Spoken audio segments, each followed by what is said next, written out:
periodista Anderson Boscan fue entrevistado en Teleamazonas por Milton Pérez, quien por ocultar lo inocultable dijo que él mismo, es decir Pérez, es accionista de Teleamazonas. Esto sucedió cuando Boscan le dijo que Sebastián Corral es el dueño del canal. Sí, Corral, quien fue secretario de la Administración Pública en el gobierno del incompetente Guillermo Lasso. Pues don Sebastián, sin empacho ni sonrojo alguno, en mayo de este año, confirmó que mantiene el 30% de las acciones de Teleamazonas. Hasta ahí todo bien, porque no tiene nada de malo ser emprendedor, empresario, millonario. El problema es que hay una prohibición legal que impide a funcionarios públicos tener contratos con el Estado. Qué poca vergüenza y qué cara dura tienen la gran parte de la élite económica del Ecuador. Hacen lo que les da la santa y regalada gana, con complicidad, por supuesto, insisto una vez más, de los medios hegemónicos de comunicación. Otra norma que Corral y Lasso se saltaron a los toreros es que Corral fue embajador de Ecuador ante el Reino Unido sin ser diplomático de carrera, es decir, fue una cuota política del gobierno de Lasso. Quizás ese es el motivo porque Corral no tiene ni pajotera idea de lo que conlleva la diplomacia, es que espetó en una entrevista: los ecuatorianos nos acostumbramos a que tú ibas a una oficina y te entregaban el pasaporte el mismo día, cuando en el Reino Unido te dan la cita para 3 semanas. Vaya disparate de Corral. Y lastimosamente los ecuatorianos, que como la mayoría se acostumbraron a que la gente como esta, de mermada talla intelectual y moral, pero con mucha plata, nos gobierne. Además, yo quiero mostrarte este tuit que pone Cristian Viteri, que fue asambleísta de la Revolución Ciudadana, si no me equivoco. Leamos este tuit. Ahí está. Anderson, estoy estudiando casos que lleva 10 sobre 20, se refiere a la fiscal general, como caso encuentro, y he visto videos y audios tuyos con Naim Mazú. En el uno eres BM2, voz masculina 2, y en el otro BM3, que es eso que dices que vas a buscar tu financiamiento. ¿Y a qué se refiere Naim? Te va a depositar donde tu suegra. Bueno, y es un hilo, ¿no? Sí, sí. Lo segundo que dice el señor, que está prófugo de la justicia con mente calenturrienta, no tengo por qué responderle porque no está en ninguna parte del expediente fiscal. Lo que sí está es que yo le hago una visita a una fuente de un caso que estoy investigando, que por cierto, me hubiera encantado que me inviten en este programa para hablar de ese caso alguna vez, que fue el caso Gran Padrino Milton, en el que revelamos las conexiones del gobierno de Guillermo Lasso con la mafia y el narcotráfico y la corrupción de las empresas estatales.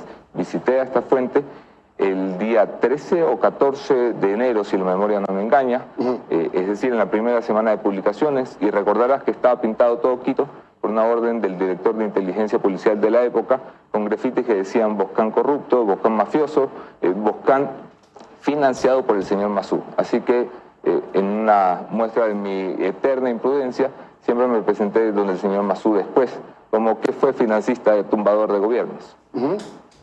¿Nunca recibiste nada de Mazú? ¿Nunca? No he recibido nada de Mazú, de Jordán, de Norero, de la Madre Teresa de Calcuta, Milton, pero yo soy un periodista que recibe su sueldo, igual que tú, de su compañía. ¿Por qué mencionas el caso de Gran Padrino como que nosotros no hubiéramos replicado lo que ustedes disculpa, yo no vengo a criticar no vengo a criticar a Teleamazonas. Lo que sí te digo es que nunca recibí una invitación en esa época. En el libro de Gran Padrino, el gran silencio, pongamos en la parte en la que te refieres a Teleamazonas, cuando aludes a que nosotros hemos callado, el silencio era eso que hacían los medios serviles.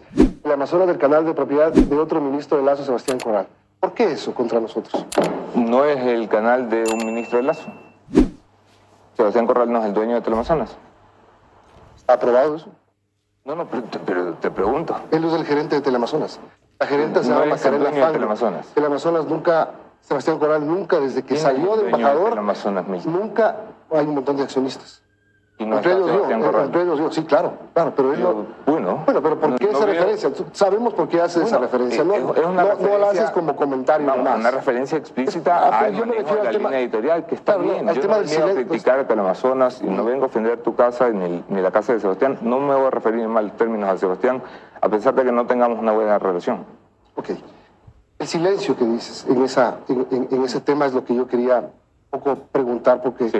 es como que dan a entender que nosotros no hemos revelado casos de corrupción durante la historia de Teleamazonas, muchísimos casos de corrupción. Han tenido No nos hemos captado de tumbar gobiernos. participaciones muy importantes en el periodismo ecuatoriano, Milton. En la misma entrevista, Boscan reconoce que cometió un error en la forma como negoció la información con el ex capo Norero. Sin embargo, en el fondo no se arrepiente porque buscaba información y la encontró. Es decir, que para él, el fin sí justifica los medios. Y quiero sincerarme con mi audiencia y decir que yo también pienso que el fin, en algunos casos y solamente en algunos, sí justifica los medios. Y después de enterarte todo esto, ¿cómo te sientes de haber tenido relación con este señor Leandro Norero? Mira, yo me dedico a lo mismo que tú. Yo hago entrevistas por la mañana y odio cuando alguien es pillado en un error, aunque no sea un delito. Sobre todo si no es un delito, si es un error y es una figura pública, detesto cuando le dan vueltas. Y me da un profundo asco revisar las conversaciones, Milton. ¿Y sabes por qué? Porque en las últimas horas, cuando he visto que se mandaba a matar periodistas, uno de ellos incluso asesinados, ya no es un asunto de forma.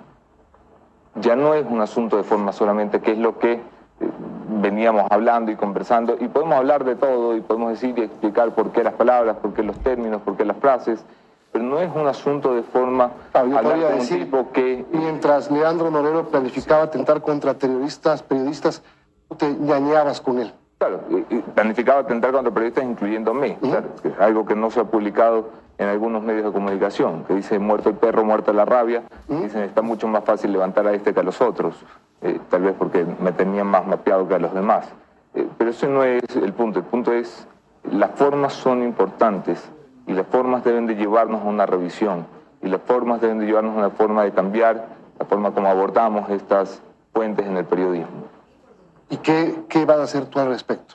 Bueno, en las siguientes semanas plantearé a la academia un amplio debate para intentar llegar a unas conclusiones, no para tener un debate entre filósofos, sino para que los periodistas podamos tener un manual práctico de cómo abordar este tipo de fuentes, que además, adelanto, será adoptado por la posta, cualquiera que sea la conclusión de la academia, como un manual de uso y estilo para el manejo de fuentes peligrosas. ¿Te arrepientes de haber hablado con él, de haber tenido relación con él?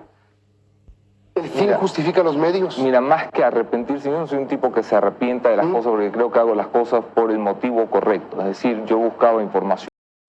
Y para el tercer bloque del vídeo, quise compartir con todos ustedes las imperdibles palabras del señor Carlos Vera, que se reconoce que tiene cara de idiota. Son palabras de Vera, no las mías, lo recalco. Y me llama la atención la vehemencia con la que habla Vera. Se le nota que le brotan por los poros el rechazo que tiene a todo lo que huele a progresismo. Yo ya comenté en un antiguo vídeo que los Vera, los Vivanco, los Inostroza, Ortiz, los Artieda, no superan ese complejo y prejuicio que sienten. En contra de esto, tanto que votaron por el juicio a Glass. No, la Asamblea no debía votar porque se enjuicia o no se enjuicia a Glass. No era competente para eso porque es un ex vicepresidente. Y la Constitución habla de presidente o vicepresidenta, de presidenta o vicepresidente en funciones, aunque no usa la palabra. Si se refiriera a expresidentes, dijera expresidentes o exvicepresidentes. Saca ese comunicado del PSC, lo lee Vicente Tallano y dice como siempre, sin embargo nosotros estamos porque se enjuicia al ex vicepresidente Glass. Por Dios, dejen de tomarnos el pelo, dejen de creernos tontos. O sea, no debían haber participado ahí, ni siquiera avalado con su presencia. Si no, los votos por la ausencia pasaban al positivo. Sí, ya sabían que eso iba a ser así. Porque para tratar ese punto, nunca debió tratarse ese punto, sino, como dice Juan Javier, debe la Asamblea aceptar o rechazar el pedido de este individuo que se llama Luis Rivera. Pero para tratar ese punto, los votos de los ausentes en ese momento se suman al positivo. Perfecto. ¿Qué necesitaba la Asamblea para decir sí se puede enjuiciar penalmente a Glass si fuera competente. 92 votos, nunca los iban a tener, resten 50 de 137 y nunca los iban a tener. Entonces, ya paren la ficción.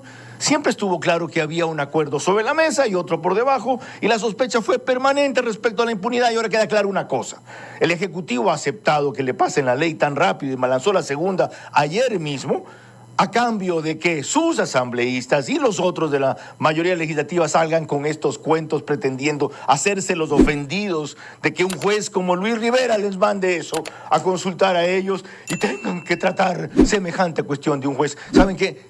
Yo decía anoche, yo no soy idiota, puede que tenga la cara para algunos, pero mi condición no es esa, que otros se lo crean, yo no. Y lo último, el gobierno tiene que tener en cuenta que si logra pasar esas 2, 10, 100 mil leyes a cambio de impunidad, no vale la pena. No vale la pena.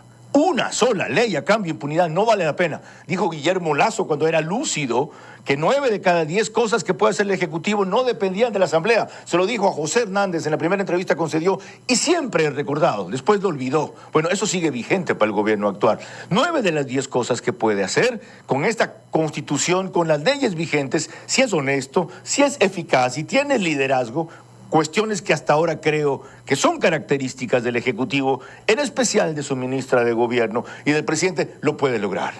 Que consiga las metas en año y medio a cambio de claudicar, a mí no me parece lo correcto, porque está dejando a salvo a quienes hundieron este país y está permitiendo que después le muevan el piso a él fingiendo que ahora se lo acomodan. Algo más, recordarán que Victoria de Sintonio dijo en el Congreso que ellos, en la Asamblea, que ellos están contra esta ley, que no resuelve ninguno de los problemas. Pero sin embargo votan a favor de la ley. Ya vieron el trueque, ¿no? Gracias amigos por llegar al final del vídeo. Les invito a suscribirse, darnos un like, compartir y opinar en el chat. Mañana más.